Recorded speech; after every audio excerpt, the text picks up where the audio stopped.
Hello friends, आपका स्वागत है हमारे चैनल एवरीडे न्यू में। दोस्तों, आरआरबी एनटीपीसी 2019 की ऑफिशियल नोटिफिकेशन जारी हो चुकी है। तो फ्रेंड्स, इस वीडियो में हम लोग मोस्ट इंपॉर्टेंटली बात करने वाले हैं एलिजिबिलिटी क्राइटेरिया के ऊपर। इसके बाद हम लोग देखेंगे कि कोई कैंडिडेट मोस्टली कितने पोस्ट पे आवेदन कर सकता है। और दोस्तों, इसमें हम लोग बाद में देखने वाले हैं कि किस किस पोस्ट पे आपको यहाँ पे टाइपिंग टेस्ट मांगा जा रहा है, किस किस पोस्ट पे आपको यहाँ पे साइको टेस्ट मांगा जा रहा है, और कौन कौन से ऐसे पोस्ट हैं जहाँ पे आपको सिर्फ और सिर्फ CBT 1 और CBT 2 देना है, ना उसमें टाइपिंग देना है, ना ही आपको साइको टेस्ट देना है। इसके बाद सबसे इंपॉर्टेंट टॉपिक पे हम लोग यहाँ पे बात कर लेंगे दोस्तों कि क्या फाइनल ईयर वाले कैंडिडेट यहाँ पे आवेदन कर सकते हैं या फिर नहीं कर सकते। जो फाइनल ईयर में है वो कैंडिडेट आवेदन कर पाएंगे एनटीपीसी के लिए या फिर नहीं कर पाएंगे। तो चलिए वीडियो को शुरू करते हैं। इससे पहले जो लोग इस चैनल पे पहली बार विजिट कर रहे हैं उनसे रिक्वेस्ट है कि चैनल को जरूर सब्सक्राइब कर लें, साथ ही साथ बेल आइकन बटन को भी दबा दें, क्योंकि रेलवे भर्ती की पल पल की अपडेट आपको देते रहते हैं इस चैनल पे। तो चलिए दोस्तों शुरू करते हैं। तो फ्रेंड्स, यहाँ पे मैंने ऑफिशियल नोटिफिकेशन ओपन कर रखा है जो कि सभी आरआरबी के वेबसाइट पे आ चुका है लगभग। अब यहाँ पे देख सकते हो दोस्तों, जो आपका नोटिफिकेशन का डेट है वो 28/2/2019 को जारी हो चुकी है। अब अप्लाई आप लोग कब से कर सकते हो, तो अप्लाई के लिए यहाँ पे डेट दिया गया है 1/3/2019 यानी 1 मार्च से कर सकते हो। और 4 बजे शाम से 1 मार्च को 4 बजे शाम से आप लोग आवेदन कर सकते हो। लास्ट डेट कब है आवेदन करने का, तो 31/3/2019 आपका लास्ट डेट है। इसके बाद यहाँ पे फर्स्ट स्टेज सीबीटी के बारे में बताया गया है कि CBT 1 कब से होगा। तो टेंटेटिवली यहाँ पे शेड्यूल्ड बिटवीन जून टू सितंबर 2019, यानी कि संभावित यहाँ पे बोला गया है कि आपका CBT 1 का एग्जाम जून से लेकर सितंबर के बीच में होने वाला है। यह संभावना है, थोड़ा बहुत आगे पीछे भी डेट हो सकता है बाद में। अब यहाँ पे और इंपॉर्टेंट बातें देख लेते हैं। सबसे पहले तो हम लोग वैकेंसी देख लेते हैं दोस्तों। तो वैकेंसी में आपको दो तरह का एनटीपीसी में है। फर्स्ट है अंडर ग्रेजुएट। तो अंडर ग्रेजुएट में कौन कौन से कैंडिडेट आवेदन कर पाएंगे, तो जिनका मिनिमम एजुकेशनल क्वालिफिकेशन 12th होगा, यानी कि जो 12वीं पास होंगे वो इसके लिए आवेदन कर पाएंगे। और 12th वाले पोस्ट के लिए आवेदन करने के लिए आपको यहाँ पे एज रहना चाहिए मिनिमम 18 मैक्सिमम 30 जनरल कैंडिडेट वालों के लिए। और एज काउंट होगा 1/7/2019 से, यानी कि 1/7/2019 तक आपका यहाँ पे 18 साल हो जाता है तो आप लोग आवेदन कर पाओगे। अब देखिए टोटल कितना पोस्ट यहाँ पे दिया गया है 12th लेवल वाले के लिए। तो 12th लेवल वाले के लिए 5 पोस्ट दिया गया है। जैसे देखिए, जूनियर क्लर्क कम टाइपिस्ट का है, अकाउंट्स क्लर्क कम टाइपिस्ट का है, जूनियर टाइम कीपर का है, ट्रेन कीपर क्लर्क का है। इसके बाद है कॉमर्शियल कम टिकट क्लर्क का। इसमें सभी का यहाँ पे पे बैंड दिया गया है। इसके बाद सभी का मेडिकल स्टैंडर्ड दिया गया है। ये ध्यान रखिएगा दोस्तों, मेडिकल स्टैंडर्ड किस पोस्ट में कौन सा मेडिकल स्टैंडर्ड लगेगा, इसमें बहुत इंपॉर्टेंस होती है, तो ये ध्यान रखिएगा सभी पोस्ट का। इसके बाद यहाँ पे टोटल वैकेंसी सभी का दिया गया है। और इसके बाद टोटल वैकेंसी आपको बता दिया गया कि 10,628 पोस्ट है। तो 10,628 पोस्ट सिर्फ और सिर्फ 12th वाले कैंडिडेट के लिए दिया गया है। और जो कैंडिडेट यहाँ पे हायर एजुकेशनल क्वालिफिकेशन रखते हैं वो कैंडिडेट भी ये सभी पोस्ट पे आवेदन कर पाएंगे। अब यहाँ पे देख लेते हैं अंडर ग्रेजुएट वाले, तो सॉरी ग्रेजुएट वाले। तो ग्रेजुएट वाला जो पोस्ट है दोस्तों वो आपका है, इसमें मांगा गया कि मिनिमम एजुकेशनल क्वालिफिकेशन में किसी भी यूनिवर्सिटी से, रिकॉग्नाइज्ड यूनिवर्सिटी से डिग्री अगर कंप्लीट हो तो आप लोग आवेदन कर सकते हो। और इसके लिए एज आपको लिमिट दिया गया है 18 से 33 साल, मिनिमम 18 मैक्सिमम 33, 1/7/2019 से आपको एज काउंट होने वाला है। अब दोस्तों यहाँ पे जो ग्रेजुएशन कर रखे हैं किसी भी स्ट्रीम में किसी भी सब्जेक्ट से तो आवेदन कर पाएंगे, या फिर BE BTech भी कर रखे हैं वो भी आवेदन कर पाएंगे। क्लियरली मेंशन है कि डिग्री होना चाहिए, डिग्री होना चाहिए दोस्तों। तो अगर कोई कैंडिडेट यहाँ पे बोलते हैं कि डिप्लोमा वाले आवेदन कर पाएंगे या फिर नहीं कर पाएंगे, तो दोस्तों यहाँ पे डिप्लोमा वाले के लिए बुरी खबर है, क्योंकि यहाँ पे डिग्री मांगा गया है। तो जिनके पास डिग्री है वही लोग आवेदन कर पाएंगे। अब यहाँ पे देखिए दोस्तों कितना पोस्ट इसमें दिया गया है। तो पोस्ट आपको ट्रैफिक असिस्टेंट, गुड्स गार्ड, इसके बाद सीनियर कॉमर्शियल कम टिकट क्लर्क, सीनियर क्लर्क कम टाइपिस्ट, इसके बाद जूनियर अकाउंट असिस्टेंट कम typist, senior time keeper, commercial apprentice और इसके बाद स्टेशन मास्टर। टोटल का यहाँ पे सैलरी आपको बता दिया गया है सभी का बेसिक पे। और इसके बाद सभी का मेडिकल स्टैंडर्ड बता दिया गया है कि किस पोस्ट के लिए कौन सा मेडिकल टेस्ट लिया जाएगा। इसके बाद टोटल यहाँ पे वैकेंसी दे दी गई है सभी का ब्रेकेज करके। तो देखिए सबसे ज़्यादा पोस्ट आपका यहाँ पे तो स्टेशन मास्टर का ही है 6,865 पोस्ट। और टोटल पोस्ट आपका ग्रेजुएट लेवल वालों के लिए है 24,649 पोस्ट। अब दोस्तों यहाँ पे देख लेते हैं कि कौन कौन से पोस्ट पे लोग आवेदन कर पाएंगे। तो दोस्तों आप लोग के पास अगर मिनिमम एजुकेशनल क्वालिफिकेशन डिग्री है, यानी कि ग्रेजुएशन पास कर रखे हो, तो आप लोग इस सारे पोस्ट पे ही आवेदन कर सकते हो। जब आप लोग अप्लाई कीजिएगा उस समय सभी को ही सेलेक्ट कर सकते हो दोस्तों। इसके बाद आप लोग के पास ये भी तो है कि आप लोग 12th वाले भी सारे पोस्ट पे आवेदन कर पाओगे। अब यहाँ पे देख लेते हैं कुछ और इंपॉर्टेंट बातें। अब यहाँ पे दोस्तों नॉर्मलाइजेशन के बारे में बोला गया है कि CBT 1 में भी नॉर्मलाइजेशन होगा, CBT 2 में भी नॉर्मलाइजेशन होगा। इसके बाद सबसे इंपॉर्टेंट बात यहाँ पे बताया गया है दोस्तों, जैसे देख सकते हो निगेटिव मार्किंग के ऊपर बताया गया है कि 1/3 निगेटिव मार्किंग है। और यहाँ पे बताया गया है कि शॉर्ट लिस्टिंग कैसे होगा। तो CBT 1 में जितने भी कैंडिडेट एग्जाम देंगे उसका 20 गुना कैंडिडेट का सिलेक्शन होने वाला है। देखिए दोस्तों 20 टाइम्स जितना भी वैकेंसी होगा उसका 20 गुना लोगों का चयन हो जाएगा जो कि CBT 2 देंगे। और CBT 2 देने के बाद उसका 8 गुना लोगों का चयन होगा जो कि यहाँ पे स्किल टेस्ट देंगे। जहां पे टाइपिंग टेस्ट मांगा जाएगा वहां पे टाइपिंग टेस्ट देंगे, जहां पे साइको टेस्ट मांगा जाएगा वहां पे साइको टेस्ट देंगे। अब फ्रेंड्स यहाँ पे बताया गया है कि कौन कौन से लोग आवेदन कर पाएंगे और कौन कौन से लोग आवेदन नहीं कर पाएंगे। तो क्लियरली इसमें मेंशन है दोस्तों कि जो 12th लेवल का पोस्ट है उसमें अगर 12th आप लोग पास कर चुके हो, आपके पास सर्टिफिकेट हाथ में है, तो आप लोग अप्लाई कर सकते हो। और जो ग्रेजुएशन कर रखे हो तो उनके पास डिग्री हाथ में है, यानी कि डिग्री कंप्लीट कर चुके हैं, वो लोग आवेदन कर सकते हैं। लेकिन जो फाइनल ईयर में है वो लोग आवेदन नहीं कर सकते।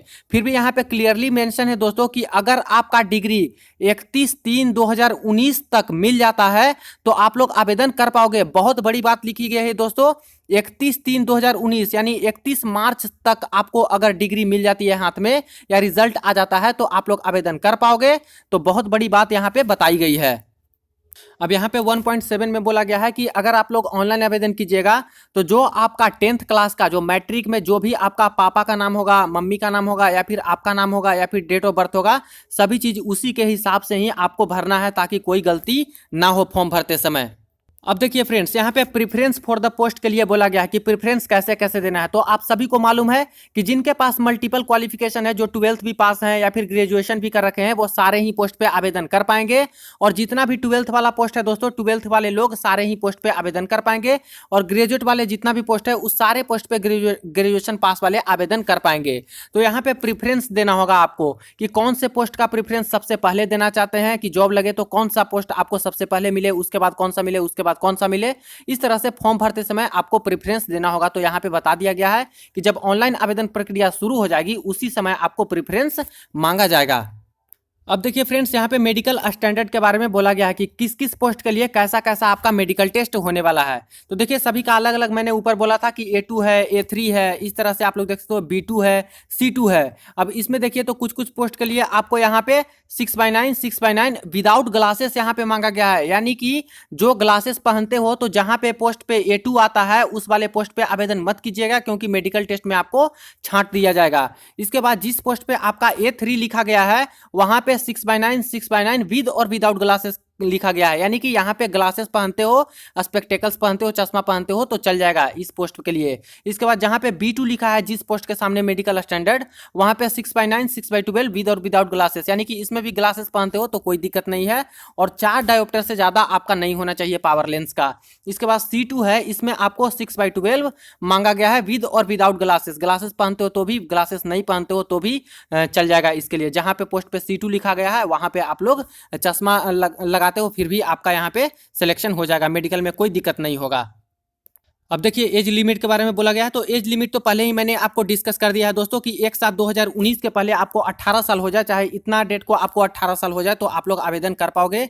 और 12th लेवल के लिए आपको 18 से 30 जनरल के लिए रहेगा। और बाकी जो छूट मिलता है एज पर गवर्नमेंट रूल, 3 साल आपको OBC के लिए, 5 साल SC/ST के लिए, और उसके बाद एक सर्विसमैन के लिए 30 साल प्लस यहाँ पे 3 ईयर। इस तरह से एक सर्विसमैन वाला देख लीजिएगा। PWD के लिए यहाँ पे 10 साल के लिए, PWD OBC 13 साल, PWD SC/ST 15 साल। इस तरह से आप लोग देख लीजिएगा। तो एज क्राइटेरिया इसमें है। और इसके बाद आपको है दोस्तों यहाँ पे ग्रेजुएट लेवल वालों के लिए। तो ग्रेजुएट वालों के लिए यहाँ पे 18 से 33 साल। और इसके बाद आप लोग देख लीजिए 2/7/1986 तक आपका रहा एज, तो आप लोग आवेदन कर सकते हो। इससे ज़्यादा रहा तो आप लोग आवेदन नहीं कर पाओगे। इसके बाद इसी तरह से सभी का बताया गया, इसमें भी आपको सेम एज पर गवर्नमेंट रूल के हिसाब से छूट मिलेगा एज क्राइटेरिया में OBC SC ST और PWD कैंडिडेट्स को। अब फ्रेंड्स फी के बारे में तो आपको पता ही है कि 500 जनरल और ओबीसी को, और एससी एसटी महिला कैंडिडेट एक सर्विसमैन पीडब्ल्यूडी को 250 रुपये लगेगा। एग्जाम दे लीजिएगा सीबीटी 1 तो आपको 400 रुपये और 250 रुपये वापस कर दिए जाएंगे। अब फ्रेंड्स आपको बेसिक चीज तो मालूम ही होगा कि यहाँ पे आपका सीबीटी 1 एग्जाम होने वाला है, जो कि शॉर्ट लिस्टेड नेचर का होगा। ये सिर्फ और सिर्फ क्वालिफाइंग नेचर का होगा, जिसमें 100 क्वेश्चन मिलेगा, आपको 90 मिनट टाइम दिया जाएगा और निगेटिव मार्किंग भी 1/3 यहाँ पे दिया गया है। इसमें टोटल आपको सिलेबस यहाँ पे मैथमेटिक्स का बता दिया गया है, जनरल इंटेलिजेंस का, जनरल अवेयरनेस का। इसके बाद जो कैंडिडेट यहाँ पे पास करेंगे सीबीटी 1 उनको सीबीटी 2 के लिए शॉर्ट लिस्टेड किया जाएगा सेकंड स्टेज एग्जामिनेशन के लिए। और यहाँ पे देखिए इसमें कैसे कैसे एग्जाम होगा। तो 120 क्वेश्चन दिया जाएगा, 90 मिनट आपको टाइम मिलेगा, 50 जीके, 50 मैथमेटिक्स, 50 आपको जनरल इंटेलिजेंस और रीजनिंग से। और इसमें भी आपको 1/3 निगेटिव मार्किंग दिया गया है, और इसी से मेरिट लिस्ट बनेगा। इसमें जितना भी नंबर लाइएगा सीबीटी 2 में उसी के हिसाब से आपको जॉब लगेगा। और इसका भी टोटल आपको सिलेबस यहाँ पे दिखा दिया है दोस्तों। अब चलिए आगे देख लेते हैं। जब आप लोग यहाँ पे सीबीटी 2 भी पास कर जाइएगा तो यहाँ पे कुछ कुछ पोस्ट ऐसे हैं जहाँ पे टाइपिंग टेस्ट लिए जा रहे हैं, तो टाइपिंग टेस्ट आपको देना होगा। कुछ कुछ पोस्ट ऐसे हैं जहाँ पे साइको टेस्ट लिया जाएगा, तो वहाँ पे साइको टेस्ट आपको देना होगा। तो यही यहाँ पे बताया गया है। अब यहाँ पे देख लेते हैं कि कौन कौन से पोस्ट ऐसे हैं जहाँ पे टाइपिंग टेस्ट मांगे जा रहे हैं, कौन कौन से ऐसे पोस्ट हैं जहाँ पे साइको टेस्ट मांगे जा रहे हैं, और कौन कौन से ऐसे पोस्ट हैं जहाँ पे कुछ भी नहीं मांगा जा रहा है। तो देखिए सबसे पहले आप लोग ऊपर आइए, तो जूनियर क्लर्क कम टाइपिस्ट। तो इसमें तो आपको यहाँ पे सबसे पहले ये कॉलम देखिए दोस्तों, सीबीटी 1 जो आपका होगा, सारे ही पोस्ट जितने भी पोस्ट है ग्रेजुएट और अंडर ग्रेजुएट सभी के लिए सेम टू सेम होगा, common for all post. CBT 1 सबका सेम होगा। इसके बाद देखिए तो जूनियर क्लर्क कम टाइपिस्ट है, इसमें आपको टाइपिंग टेस्ट लिया जाएगा इस पोस्ट के लिए। और इसके बाद है अकाउंट क्लर्क कम टाइपिस्ट, तो इसमें भी आपको टाइपिंग टेस्ट लिया जाएगा। जूनियर टाइपिंग कीपर, इसमें भी टाइपिंग टेस्ट लिया जाएगा। ट्रेन क्लर्क, इसमें टाइपिंग टेस्ट नहीं लिया जाएगा, ना साइको टेस्ट लिया जाएगा। कॉमर्शियल कम टिकट क्लर्क, इसमें भी ना टाइपिंग टेस्ट लिया जाएगा, ना साइको टेस्ट लिया जाएगा। अब देखिए सीबीटी 2 जो एग्जाम होगा, ये इतना पोस्ट के लिए 1 2 3 और 4, ये चारों पोस्ट के लिए आपको दोस्तों यहाँ पे कॉमन एक सीबीटी 2 एग्जाम लिया जाएगा। सीबीटी 1 में जो पास करेंगे उनके लिए। बाकी जो यहाँ पे कॉमर्शियल कम टिकट क्लर्क के लिए अप्लाई करेंगे उनके लिए यहाँ पे सेपरेट अलग से ही लेवल 3 पोस्ट के लिए अलग से आपको यहाँ पे लिया जाएगा सीबीटी 2 एग्जाम। अब यहाँ पे देख लेते हैं और पोस्ट के लिए। तो ट्रैफिक असिस्टेंट के लिए देखें तो यहाँ पे कंप्यूटर बेस्ड एप्टीट्यूड टेस्ट यानी कि साइको टेस्ट लिया जाएगा दोस्तों, याद रखिए ट्रैफिक असिस्टेंट के लिए साइको टेस्ट लिया जाएगा। गुड्स गार्ड के लिए कुछ नहीं लिया जाएगा दोस्तों, सिंपली सीबीटी 1 सीबीटी 2 देना है, इसके बाद जॉब आपका लगेगा। सीनियर कॉमर्शियल कम टिकट क्लर्क के लिए आपको कुछ नहीं यहाँ पे न टाइपिंग देना है, ना साइको देना है। सीनियर क्लर्क कम टाइपिस्ट में आपको टाइपिंग टेस्ट देना है। जूनियर अकाउंट असिस्टेंट कम टाइपिस्ट में आपको टाइपिंग टेस्ट देना है। सीनियर टाइम कीपर में टाइपिंग टेस्ट देना है। कॉमर्शियल अप्रेंटिस सीए में आपको कुछ भी नहीं देना है, ना टाइपिंग टेस्ट देना है दोस्तों, नहीं आपको साइको टेस्ट देना है। और इसके बाद मोस्ट इंपॉर्टेंटली सबसे इंपॉर्टेंट पोस्ट आपका स्टेशन मास्टर, इसमें आपको दोस्तों कंप्यूटर बेस्ड एप्टीट्यूड टेस्ट यानी कि आपको यहाँ पे दोस्तों साइको टेस्ट लिया जाएगा। और ये जितने भी पोस्ट हैं इनके लिए अलग से इतना तक के लिए आपको अलग से सीबीटी 2 अरेंज होगा, अलग सीबीटी 2 लिया जाएगा। और ये जो पोस्ट आपका हो गया कॉमर्शियल अप्रेंटिस और स्टेशन मास्टर, इसके लिए अलग से सीबीटी 2 का क्वेश्चन तैयार किया जाएगा। तो फ्रेंड्स यहाँ पे मैंने सारा कुछ डिस्कस कर दिया है फाइनली, और आपको यहाँ पे बता दिया हूँ कि सारे पोस्ट पे ही आप लोग आवेदन कर सकते हो दोस्तों। जितना भी पोस्ट पे आप लोग को आवेदन करना है, प्रेफरेंस आपको डालना होगा कि पहले मैं ये पोस्ट सेलेक्ट करूंगा, फिर ये पोस्ट ऐसे करके टिक लगाते चले जाना है। इस तरह से आप लोग सारे पोस्ट पे आवेदन कर पाओगे। बाकी कोई भी क्वेरी हो दोस्तों, कोई भी क्वेश्चन हो, कमेंट बॉक्स में जरूर पूछेगा। कल से आपका आवेदन शुरू हो जाएगा फ्रेंड्स, 1 मार्च से आपका आवेदन शुरू हो जाएगा शाम 4 बजे से। तो इसका नोटिफिकेशन का लिंक वीडियो के डिस्क्रिप्शन में डाल दिया हूँ, वहां से भी आप लोग देख सकते हो, डाउनलोड करके अच्छे से पढ़ सकते हो, स्टडी कर सकते हो। बाकी चलिए मिलते हैं नेक्स्ट वीडियो में नेक्स्ट अपडेट में, तब तक के लिए बाय।